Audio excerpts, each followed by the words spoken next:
Olá, pessoal. Estamos aqui para um podcast de tecnologia e humanização e eu estou recebendo aqui duas colegas muito queridas, né? A doutora Angélica, colega de muito tempo de estrada, a doutora Luciana também. Sejam bem-vindas, é um prazer estar aqui com vocês para conversar sobre esse tema, um tema tão amplo, muito amplo, né? E não tão fácil assim como parece para a gente esmiuçar, para a gente conversar, mas muito importante.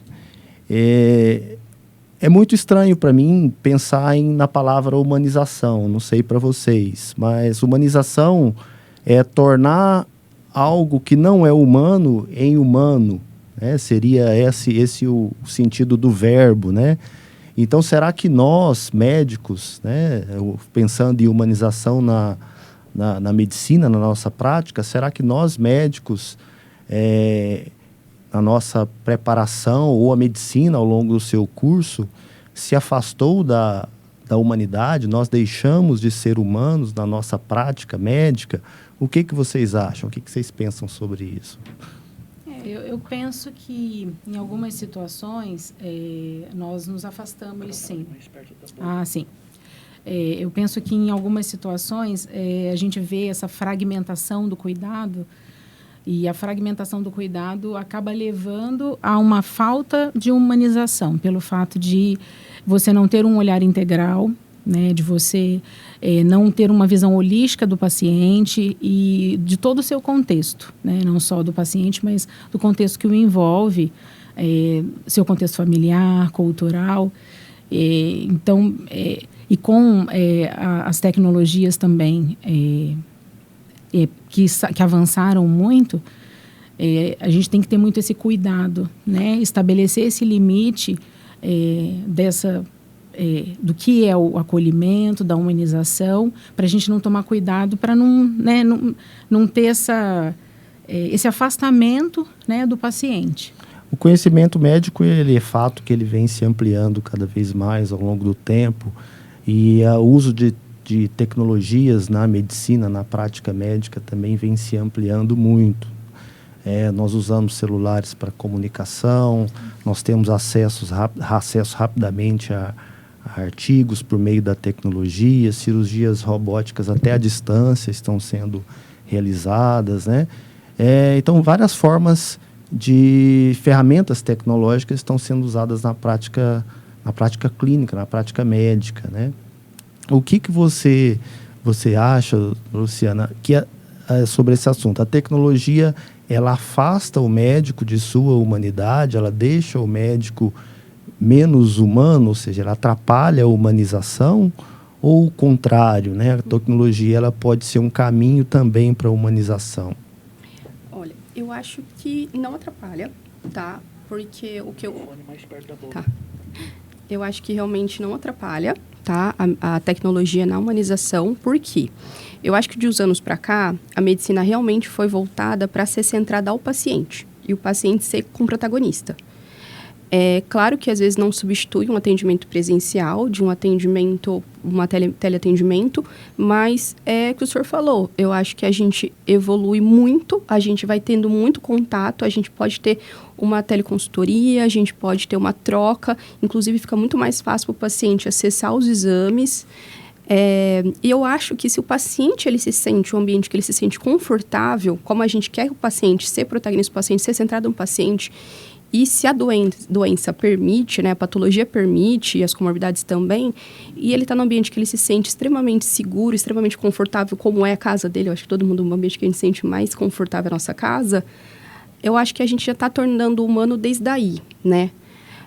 Eu acho que, claro, nada substitui o calor humano, de você abraçar, de você dar a mão, de você ver a emoção, às vezes, de um paciente de perto.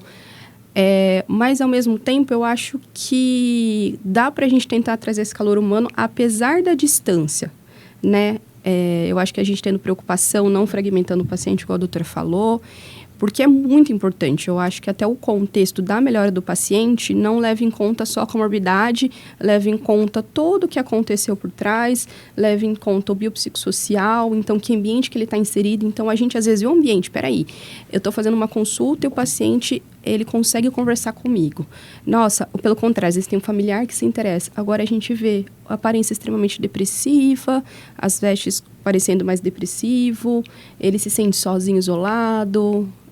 Eu acho que até a gente entender o ambiente domiciliar dele, eu acho que dá para a gente fazer uma conduta, né? Pensar num tratamento bom. Bom, não substitui, né? O presencial, mas eu acho que nessa pandemia a gente conseguiu Pode complementar, a prática médica presencial. Exatamente. Né? É muito comum hoje em dia o paciente, as pessoas atendidas, os pacientes reclamarem, ou às vezes fazer uma observação de que o médico que os atendeu, por ter um celular na sua frente, ou em mãos, ou um computador na sua frente, ele foca muito mais no aparelho, na tela do aparelho, do que no próprio paciente, né? E hoje nós usamos muito o prontuário eletrônico. Até na rede pública, o prontuário eletrônico é usado na maior parte dos locais. Vocês acham que isso atrapalha, ajuda ou requer uma adaptação do médico na relação com o seu paciente? Essa ferramenta eletrônica, tecnológica nova, que é o aparelho entre o paciente, entre o médico e o seu paciente, ele interfere nessa relação? É um elemento a mais ou ele é neutro nessa relação que antes era de duas pessoas, né? E ainda duas pessoas, com seus familiares, mas agora com uma ferramenta eletrônica tecnológica interpondo. Eu acho super importante a gente ter essas ferramentas, né? O prontuário eletrônico, você consegue colocar um número de informações, né, muito grande.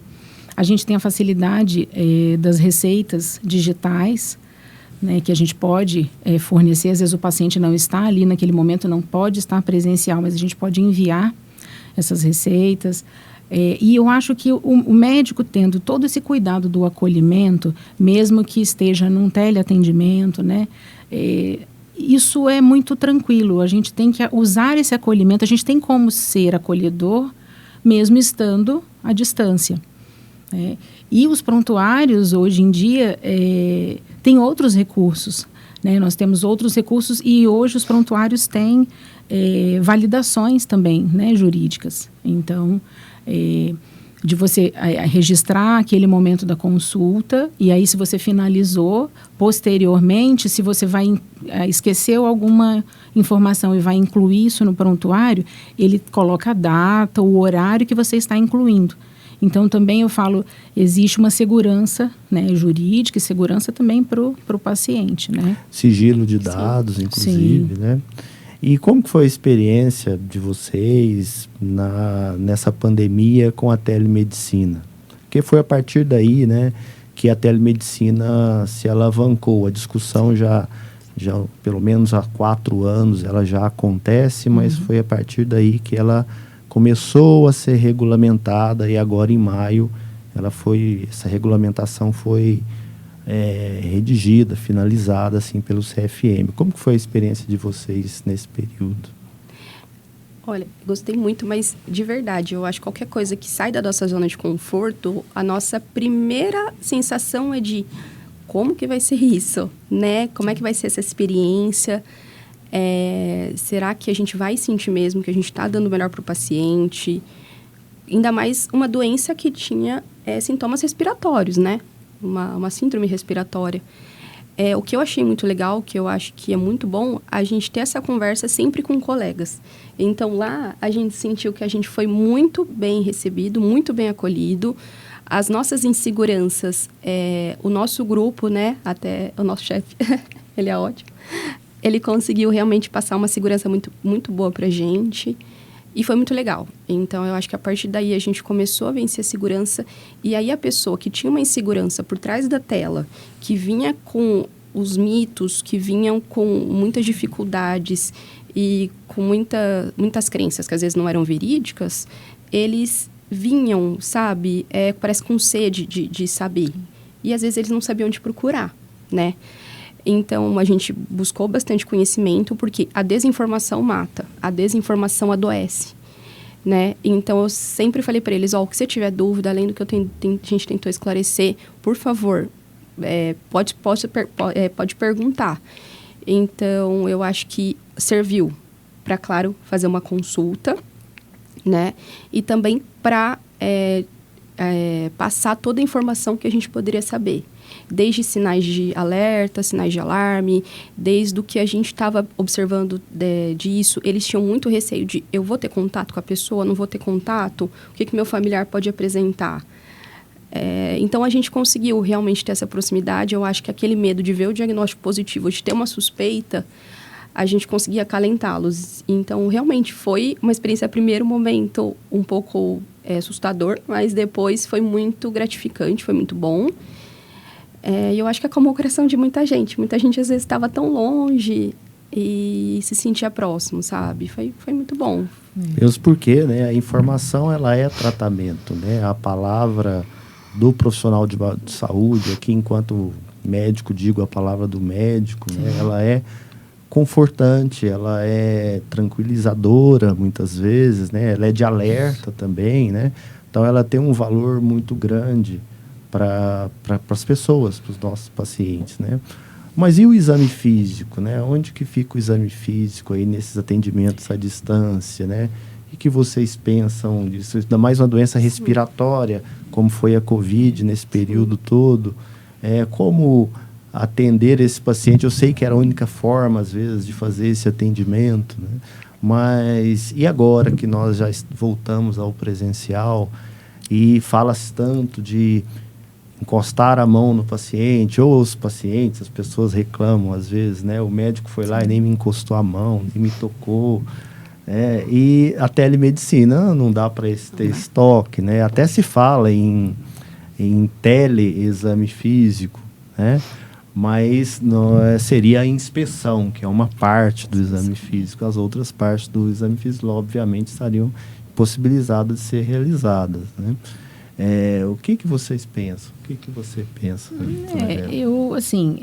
Eu concordo, né, com a doutora Luciana. Nós tivemos, né, uma experiência boa. A princípio, a gente também ficou, porque era novo para a gente também, mas foi muito positiva. E claro que, às vezes, o primeiro atendimento, a gente não conhecendo e não tendo a oportunidade de fazer o exame físico, porque eu falo, essas tecnologias, elas são muito importantes, mas eu falo, o primeiro, acho que o padrão ouro é a consulta presencial. É o exame físico, é a anamnese, você realmente conseguir examinar o paciente. Na teleconsulta, a gente não conseguia fazer. Claro que eles eram super acolhidos, nós ainda continuávamos com esse cuidado posterior à teleconsulta daquele dia, né? Então, nós fazíamos o monitoramento, ligávamos para saber como estavam e, como a doutora Luciana falou, orientávamos esses sinais de alerta. Então, o que a gente sempre dizia é que, a partir do momento que alguns sinais de alerta apareciam, e por isso que é tão importante a orientação, né, do profissional, que eles viessem para um atendimento presencial, para que a gente conseguisse realmente examinar, porque aí a gente se perde no exame físico, né, no teleatendimento. Mas, por exemplo, no consultório, eu tenho alguns pacientes, não muitos, mas alguns pacientes que eu faço, claro, a consulta presencial, mas em alguma situação, às vezes num retorno que o paciente não pôde estar presente, às vezes a gente pode fazer um teleatendimento verificando os exames, analisando, explicando. Mas o padrão ouro, né? Eu falo, a consulta, né? A consulta. E o Conselho, o CFM, o Conselho Federal de Medicina, também coloca aqui nessa regulamentação desse primeiro semestre que em doenças crônicas, diferentemente da Covid, que é um processo agudo, né, uma doença aguda, em doenças crônicas que, num período não superior a 180 dias, esse paciente seja atendido de forma presencialmente, né, colocando a telemedicina como realmente complementar, mas de grande ajuda aí para milhões de pessoas que muitas vezes, mesmo fora da Covid, fora da fase mais séria da pandemia, ficam desassistidos ou ficam muito distantes de uma orientação, né? A telemedicina, ela vai além da teleconsulta também, ela tem o telematriciamento, a teleinformação, né? São várias práticas que se incluem aí dentro do que a gente chama de telemedicina. Sim. O que vocês pensam de outras tecnologias aí na prática médica? Lembrando que a própria anamnese é uma tecnologia, né? Lembrando que o estetoscópio, que é do século XIX, né? Do início do século XIX, que o estetoscópio foi criado, para a época era uma tecnologia, né? Então, será que os médicos antes escutavam seus pacientes colocando o ouvido no próprio coração, o ouvido no próprio pulmão, encostando mesmo o ouvido na parede do tórax, etc. E será que os médicos na época eles pensaram também, né? Não, você está inventando uma tecnologia, o estetoscópio está me afastando do meu paciente, né? Que outras formas de tecnologias que vocês acham que nós poderíamos incluir aqui na conversa e que contribuem para a humanização, já que é de entendimento comum nosso que a tecnologia ela não desumaniza, mas ela pode contribuir para humanizar.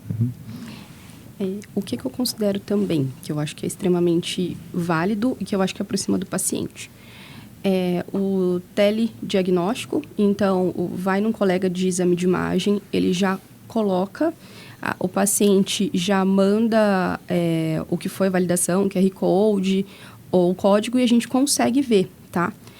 Os laboratórios têm colocado na parte de resultados de exame, tanto como o paciente como o médico, a gente consegue avaliar. E às vezes o paciente, a gente quer saber o quanto antes, a gente tem uma ânsia de saber se o paciente, o que foi o exame, se ele melhorou, se ele não melhorou. Então, já aconteceu muitas vezes, do paciente entrar e eu falo, eu vi seu exame. Sabe, ele fica, nossa, a doutora se preocupou comigo, a doutora já quis saber do meu exame antes mesmo de eu entrar, né? A doutora consultou. E eu acho que o que é legal da humanização, a nossa preocupação não é só pontual, não é só quando a gente fecha a porta e dá tchau para o paciente até o retorno. O paciente fica naquilo, é a coordenação do cuidado que a humanização pede, né? Eu acho que, então, a parte do diagnóstico, a parte do prontuário eletrônico é muito bom. Então, peraí, a minha colega atendeu há tanto tempo, deixa eu dar uma olhadinha o que foi feito, qual continuidade que eu posso dar. A receita digital, eu acho que foi, assim, realmente um divisor de águas. E do que o senhor fala, que eu acho um barato, assim, daqui uns anos, décadas, sei lá, a gente vai ver, nossa, estávamos nos primórdios da telemedicina, sabe? É interessante a gente saber que a gente consegue agregar isso. Uma coisa também que comentou é como a gente mostrar calor humano no momento que a gente ainda existe o Covid, né? Existe, ainda sempre vai fazer parte do nosso cotidiano. Como que a gente consegue mostrar calor e toque humano ao mesmo tempo que a gente desacostumou a dar mão? Então, eu acho que, assim, é abrir uma porta, é receber o paciente, é levantar. Uma coisa que eu sinto falta, na verdade, a gente vê muito a linguagem corporal do paciente, né? Do momento que o paciente entra, a gente já tem uma ideia do que pode ser. A máscara vai continuar impedindo a gente de avaliar, né, o paciente, da parte da boca, se está sorrindo, se está triste. Isso ainda vai impedir, né? A gente tenta avaliar muito o olhar. Eu acho que aí também que eu acho que melhorou. Infelizmente, teve esse momento do uso da máscara, mas não, a gente nunca olhou tanto nos olhos das pessoas como agora, porque é a única coisa que a gente tem para olhar. A gente não consegue olhar para o sorriso, a gente não consegue, né? Então, é o olhar mesmo. Isso é uma limitação da expressão facial, onde a gente reconhece, né, nessa parte do nariz para baixo, onde nosso cérebro reconhece a maior parte das expressões humanas, né? Isso. Então, isso ficou limitado e nós, talvez, tenhamos que aumentar a nossa sensibilidade, a nossa percepção no olhar com o nosso paciente, né? Mas o olhar, né, ele diz muita coisa. Diz muito, né? diz muito. E a gente agora está tendo uma maior percepção também com Exatamente. isso. Né? E uma coisa, só para complementar o que a doutora Luciana falou, uma coisa muito importante, pelo menos de onde a gente trabalha, é uma descentralização dessas informações. Então, o prontuário eletrônico, lá, que é uma equipe interdisciplinar, todos nós temos acesso. Então, se foi na doutora Luciana, né, há 10 dias atrás, eu consigo visualizar, né, a consulta, a conduta, e com os outros profissionais também, né, com os psicólogos, nós temos a nutricionista também. Então, isso facilitou. A comunicação, né? A comunicação, eu falo, é uma outra ferramenta de comunicação. Claro que, além da nossa comunicação pessoal também. Então, eu falo, isso ganha a equipe que está trabalhando, a equipe interdisciplinar, e ganha muito o paciente. Porque eu falo, toda essa coordenação mesmo, né, do cuidado e essa facilidade. Isso é um ponto muito grande da tecnologia, que é a facilidade do acesso aos exames. Né? Realmente, os laboratórios agora você já obter uma senha para você visualizar, você ter, né, o QR Code dos exames de imagem. Então, isso realmente agilizou. E tem um outro fator que eu acho muito, por exemplo, às vezes um idoso vai fazer um exame de imagem, ele tem uma dificuldade para deambular, uma dificuldade de mobilidade mesmo. Ele foi, alguém levou, alguém vai ter que voltar no local para buscar o exame. Então, todas essas ferramentas tecnológicas, dessa facilidade de acesso aos exames, nossa, isso para a gente melhorou muito, né? Para a gente e para o paciente, porque a gente tem o exame, às vezes, mais rápido, né? E o paciente realmente se surpreende, né? Quando a gente já viu o exame e dá um retorno, né? Ele se sente mais cuidado. Então, acho que isso é, né, super importante. E acaba sendo mais funcional, né? Porque eu acho que hoje todo mundo parece que tem um dia cronometrado. Sim. E você ir buscar o exame, retirar o exame em outro lugar. E eu acho que, então, a gente torna tudo isso mais funcional. E eu acho que a funcionalidade não adianta ser só funcional. Ele realmente tem que ter uma resposta boa, um resultado bom. E eu acho que isso a gente ganha o tempo, o paciente se sente com um tratamento mais objetivo, ao mesmo tempo que a gente gosta de desmembrar, gosta de ver tudo, mas a gente consegue ser mais objetivo e ser mais funcional. E as pessoas hoje só estão na correria. Então, o quanto mais der para avaliar, o melhor. O quanto já tiver de informação para avaliar até para a gente é melhor. É muito bom. Sim, as tecnologias poupam tempo, muitas vezes, da consulta, né? Sim. Então, essas tecnologias que nos economizam tempo, que antes nós gastávamos com outros atos que fazem parte de um atendimento médico, elas deixam o médico ser médico. Porque nós, muitas vezes, perdíamos, né, ou gastávamos esse tempo com preenchimentos de muitas burocracias, o tempo de buscar um prontuário, trazer do pessoal que trabalha, da equipe que tem que pegar o prontuário físico, trazer até a mesa, guardar esse prontuário. Então, acho que nós temos mais tempo de ser médicos, talvez, né? E equalizar esse tempo sendo médicos, né? E não fazendo outras coisas que antes a gente tinha que fazer. Mas, para finalizar, né, vocês acham que é o fim do estetoscópio? Nós estamos chegando no fim do estetoscópio, do uso do estetoscópio, que a gente vê que se tornou um ícone, né, da prática médica, do médico, né? O médico, sempre que tem uma visualização de um médico no marketing, sempre com o estetoscópio no pescoço, né, andando nos corredores de hospitais, de unidades básicas, até para fazer visita domiciliar. O estetoscópio virou um símbolo da prática médica. Vocês acham que nós estamos chegando ao fim do uso dessa tecnologia, que é o estetoscópio? Eu acho que não, porque é o que eu sempre escutei e é que eu acredito muito. É a clínica soberana. O atendimento, o teleatendimento, telemedicina veio para ajudar? Com certeza, veio para complementar, né? Mas a clínica é soberana. Então, eu já tenho uma dúvida de um exame... eu vou avaliar o paciente, tá? Eu faço o exame físico. Às vezes, o exame de diagnóstico, ele vem para só somar a minha dúvida diagnóstica. Não vem para, eu não tenho uma noção, vou sair fazendo. Não. Então, eu acho que sempre vai ser importante. Igual a gente comentou, tem a inspeção. A gente consegue fazer a inspeção na telemedicina, mas a percussão, a ausculta, palpação não substitui, né? Então, o esteto é parte disso. Ele é parte da ausculta. A gente faz ausculta pulmão, coração, imagina.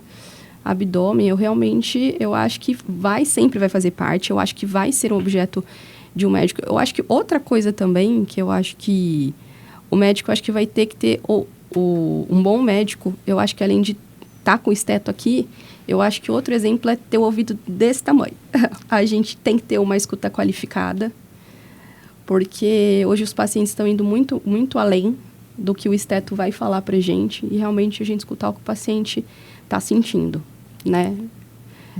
Sim, acho mesmo. Isso, o estetoscópio como símbolo de toda essa proximidade desse exercício clínico, desse exercício humano, né, que o médico sempre teve com seus pacientes.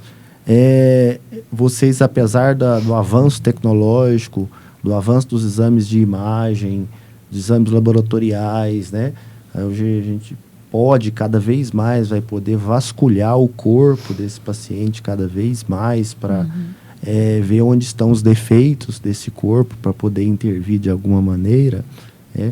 Onde que está a importância do que não é visto nesses exames ou nessas tecnologias que vasculham o corpo no plasma, nas imagens, né? Aonde que nós podemos enxergar além disso? Onde que o médico pode enxergar além disso na visão de vocês? Eu sempre concordo, né, com a doutora Luciana. Eu falo, nada vai substituir, né, um atendimento presencial, esse olhar, esse envolvimento. Claro que a gente, com esses recursos tecnológicos, a gente também consegue ser acolhedor, né, você ter um olhar, ter uma conversa diferenciada com o paciente, ele, né, se sente acolhido. Eu acho que a gente tem que ter muito bom senso para poder estabelecer esses limites, né, dessas tecnologias que são benéficas, né, no tratamento, que vão nos ajudar, né, dos prontuários eletrônicos, das facilidades.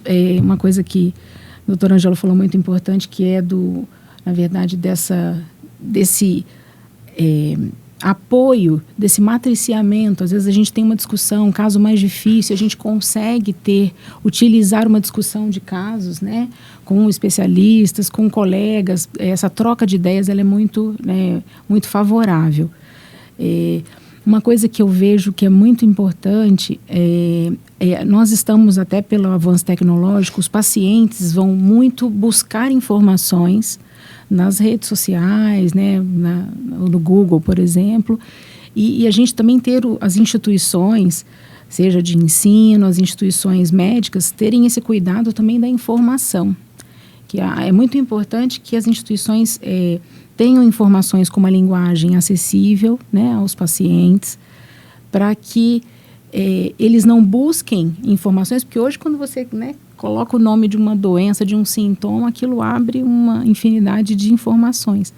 E às vezes essas informações, elas não são de uma forma, assim, com conteúdo realmente verídico, né? Então, eu acho que a gente tem que ter muito esse bom senso com essas tecnologias, com tudo que a gente está, mas saber que são aliadas, a gente não usar isso de uma forma desfavorável, né, no cuidado. Sim, sempre lembrando, né, Angélica, que o médico, ele tem um dever de cidadania, ele tem um dever de informar, né, e ele é um formador de opinião. Então, a sua palavra, a sua opinião, ou o dizer de um médico que vem a público, ele tem que vir carregado também de uma grande responsabilidade com as pessoas, com a vida das pessoas. Porque quando o médico é escutado numa orientação que faz, numa observação, numa informação que ele coloca, isso muda comportamento, transforma comportamentos, muda vidas e para melhor a gente espera. Porém, se forem informações não verdadeiras, informações desprovidas de muita responsabilidade, são informações que podem trazer problemas e complicações para as pessoas, né? O médico tem que ter o cuidado, nas redes sociais principalmente, de não desinformar, de não fazer um desserviço à sociedade, mas sempre ter esse compromisso de estar formando as opiniões, orientando, né, quando o assunto é saúde. Mas para finalizar a nossa conversa, né, eu queria deixar colocado, expressada a minha opinião de que o médico nunca vai deixar, a relação médico-paciente, ela nunca vai deixar de ser uma relação humana antes de qualquer coisa. Mesmo que a tecnologia venha sendo substituída, né, que o estetoscópio possa um dia ser substituído por exames mais minuciosos, exames que capturam mais o que está acontecendo no corpo de um paciente, mesmo que isso venha a acontecer, que a gente aposente o estetoscópio um dia, estetoscópio como símbolo de toda uma prática médica, clínica que nós estamos acostumados, né? Nós vamos ter que enxergar além disso, nós vamos ter que enxergar a alma das pessoas, fazer uma leitura da alma dessas pessoas e enxergar a nossa própria alma quando nós enxergamos a dos outros. E essa união, esse encontro que pertence ao campo do sagrado, né? Um encontro médico, um atendimento médico, encontro médico com seu paciente, ele é sagrado. Esse encontro, ele nunca vai deixar de ser assim, ele sempre vai ser sagrado, ele sempre tem que ser protegido com o valor que ele merece ser protegido e com os valores humanos colocados em ressalva, sempre ressaltados, né? Mesmo com todo o aparato, mesmo com todas as possibilidades tecnológicas mais modernas, por mais modernas que elas sejam. Eu queria que vocês fizessem as considerações finais para que a gente finalize nosso papo aqui, que está muito bom, mas nós também temos um limite de tempo aí para seguir. Mas eu também gostaria mesmo de falar sobre isso, que esse contato, né, a importância do acolhimento, né, desde que o momento que o paciente vai chegar, seja na recepção, né, da unidade básica de saúde, seja na recepção do consultório, eu acho que o acolhimento é muito importante e fundamental. O paciente que ele se sente acolhido desde a hora que ele está chegando, e claro, isso se estendendo na consulta, né, com o comprometimento do profissional, realmente desse olhar, né, integral, como você disse, né, olhar a alma. Então a gente vê que o paciente, ele está além de um sintoma, né? Nós tratamos pessoas, né? Nós não tratamos doenças, né? Então que a gente não fragmente esse cuidado, que esse cuidado seja realmente integral, de uma forma holística, que a gente consiga olhar o que está em volta também, né? Qual que é o contexto que aquele paciente que está adoecido, que contexto que ele está, né? Que contexto familiar, que contexto cultural, social ele está. E que a gente consiga ter o bom senso de ter essas ferramentas, né, tecnológicas a nosso favor, mas com todo esse cuidado, né, da humanização mesmo, para que a gente não torne a relação distante, né, fria, e que a gente tenha esse olhar desse cuidado longitudinal com pacientes, cuidado continuado. E que sempre essas tecnologias sejam usadas sobre o prisma dos princípios da bioética. Sim, né? sim. Da beneficência, da não maleficência, da justiça e da autonomia. Sim. Né? Acho que se o médico tiver os princípios da bioética em mente, ele fará, sem dúvida alguma, uma prática humanizada. Com certeza. Com certeza. E eu acho que o avanço que está tendo tecnológico, desde os materiais que a gente tem muita mais facilidade de adquirir, né, do que antigamente, Eu acredito também que a conversa entre os profissionais tem facilitado a tecnologia. Os pacientes, eles têm estado mais críticos com relação aos próprios tratamentos, aos próprios profissionais, né? Eu acho que a tecnologia tem feito isso. Alguns têm uma noção, eles já chegam tendo uma noção das doenças, de tudo. Eu acho que isso vem ajudar. A gente falou da questão do prontuário, tudo isso. Eu acho que assim como a gente tem que evoluir da parte técnica, né, do conteúdo, a gente também vai ter que evoluir para isso vir a somar, né? E eu acho que realmente não vai substituir, porque o paciente, se a gente quer um atendimento humanizado, o paciente está centrado em tudo que você vai pensar, ele é o centro de tudo, claro, levando em conta o ambiente. A gente tá com o paciente olho a olho, a gente consegue ver além do que ele está falando.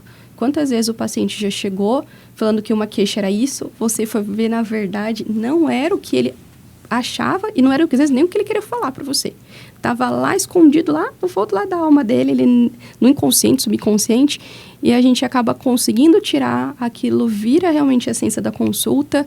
O paciente estava adoecendo por alguma coisa que ele não fazia ideia, e a gente consegue trazer isso na prática, na consulta. E é isso que eu acho que é tratar como um todo, acho que é isso, é realmente ser um atendimento humano. E quando você coloca esse paciente em primeiro lugar, quando você humaniza esse atendimento, é o que a gente falou, é a coordenação, a longevidade. A consulta não morre, o atendimento, a preocupação com o paciente não morre sem que a gente feche a porta e chame o outro, né? A gente vai continuar tendo esse cuidado, a gente vai ter que continuar tendo essa visão mesmo, né? Eu acho que isso cada vez mais as instituições estão prezando muito isso, pelo atendimento humano, nada muito robótico, né? Nada muito... Deixa a gente ser humano, deixa a gente acertar, deixa a gente errar, deixa o paciente se sentir acolhido, o paciente se sentir parte integrante, sentir que você está focado, que é ele que existe. Isso vai fazer o diferencial. E eu acho que as instituições estão vendo muito esse lado, né? E realmente é o que transforma, você vai conseguir ler além do paciente. Isso, eu acho que nada substitui. E a gente ama a medicina, acho que por isso, né? Sim. Ela permite essa leitura e esse acompanhamento, esse acolhimento. Afinal de contas, quem não gostaria de ser atendido por um médico, né, que realmente se preocupa com você, né? Quem não gostaria de ir num consultório médico e sentir que aquele médico está preocupado realmente com o que está acontecendo, com o que você está dizendo, com o que você está sentindo. Eu acho que resumimos tudo nisso daí. Quantas queixas, como você disse, quantas queixas, por exemplo, até, né, de dor, quando você às vezes vai realmente investigar e vai escutar, né, a importância dessa escuta, que tem tantas coisas por trás, às vezes, de uma dor física, né? Então, e essa comunicação não verbal, né, que é tão importante a gente olhar para o paciente, ver a movimentação, ver o olhar, né? Então, eu falo, a comunicação verbal ela é muito importante, mas a não verbal também, né, da gente perceber como o paciente está.